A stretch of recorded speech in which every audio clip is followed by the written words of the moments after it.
Hey everyone, and welcome back to the channel. Today, we're tackling a critical topic that every mariner needs to master: man overboard recovery procedures. This isn't just a drill, it's a life-saving skill set.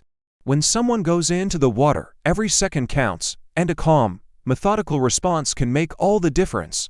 So, let us get into the step-by-step actions you need to take to bring your crewmate back aboard safely. First things first, as soon as you have a man overboard, or MOB, you need to initiate your immediate actions.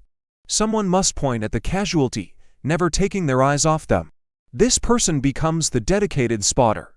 Shout "man overboard" to alert the entire crew. Simultaneously, throw a lifebuoy, preferably one with a light and smoke signal, as close to the person as possible. This not only provides flotation, it also marks their position, which is crucial, especially in rough seas or low visibility.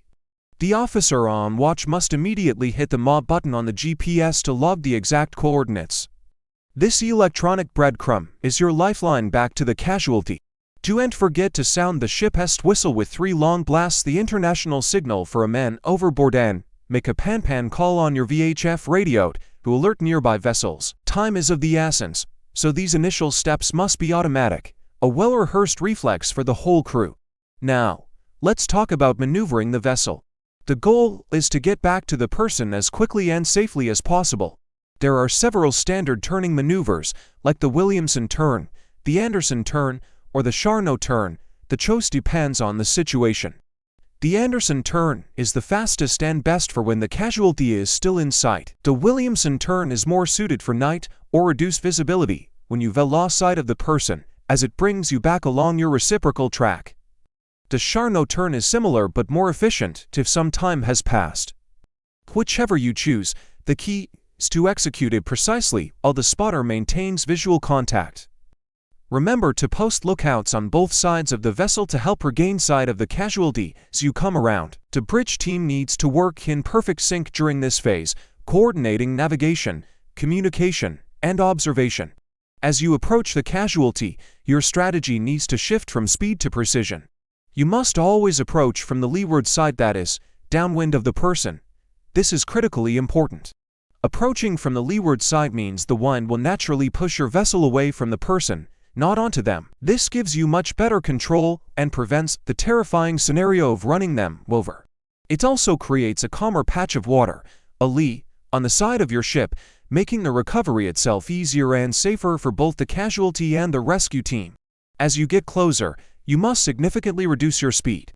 A large vessel has immense momentum, and you need to be at a near standstill by the time you reach them. The propeller is one of the biggest dangers during recovery. The vessel should be stopped with the person well forward of the propellers, ideally amidships, where the freeboard is lowest and rolling is less pronounced. Never, ever, let the casualty drift past the stern of the vessel where the propeller is. With the vessel in position, it's time for the physical recovery. How you do this depends on your vessel's equipment and the sea state. For larger ships, launching a dedicated rescue boat is often the most effective method. The rescue boat crew can get to the person quickly, pull them from the water into a more stable platform, and then return to the mother ship. If launching a rescue boat isn't feasible, you'll need to perform a direct recovery from the ship's side.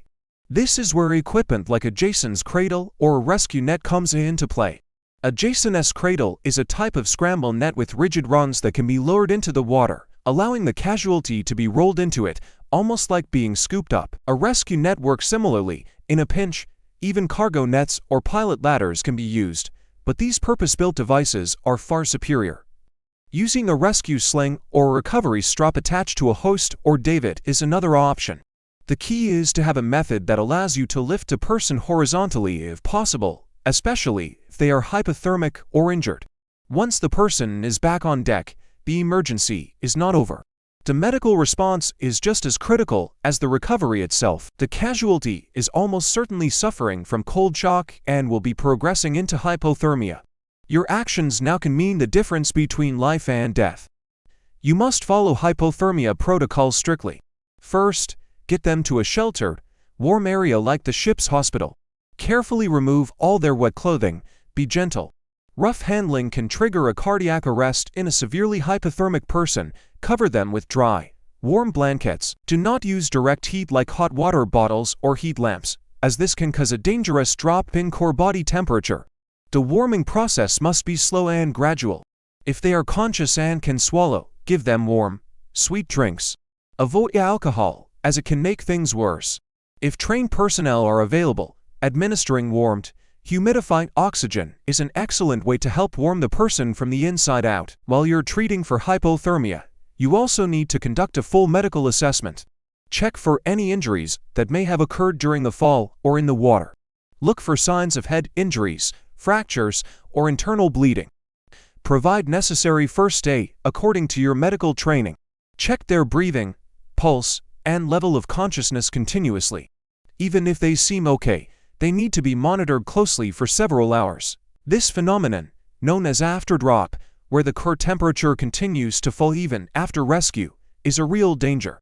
Every single action taken, from the initial alarm to the final medical treatment, must be meticulously recorded.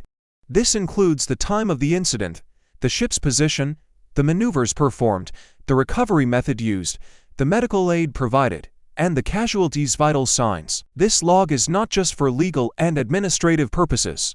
It's a crucial record for any shoreside medical professionals who may take over care later. So, let's recap the entire sequence: immediate action, spotter, mob button, lifebuoy, and alerts. Vessel maneuver: execute a precise turn to return to the location. Approach: come in slowly from the leeward side, keeping the casualty clear of the propeller. Recovery: use your designated equipment, whether it's a rescue boat, Jason's cradle, or net. And finally, post-recovery care: apply hypothermia protocols, provide first aid, and monitor the casualty closely. Every step is a vital link in the chain of survival. The only way to ensure this complex operation goes smoothly is through regular, realistic drills. Practice builds muscle memory and ensures that when a real mob occurs, your crew responds as a coordinated, effective team. It's a responsibility we all share at sea. Thank you so much for watching. I hope this detailed breakdown has been helpful. Mastering these procedures is non-negotiable for any mariner. If you found this video valuable, please give it a thumbs up and consider subscribing for more content on maritime safety and seamanship. Stay safe out there, and remember to drill like you fight, so you can fight like you drilled. See you in the next video.